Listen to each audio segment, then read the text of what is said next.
Okay, you know the drill. Delete the default group. Then add an icosphere. If you don't have one, you can enable that in the add-ons and set the subdivision to 1. And now we're going to create a bunch of materials. So step number 1, create one, make it a color, make another one, and a third one. There we go. And let's see what we actually got. It's black. Wow. And then we're going to add a bevel. Set the material index to 1 and make the vertices around this. And because it was so fun, we're just going to do it again. But this time, this one, change the material to 2 and the amount to 0.01. Let's get it round with a subdivision. Set it to 2 and make it simple. Then make it smooth.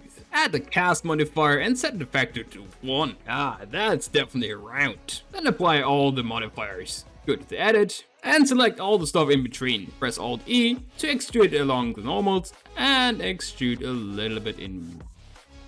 Play around with the color and you can hit somebody in the face with that. Hope you liked it and hit that subscribe button.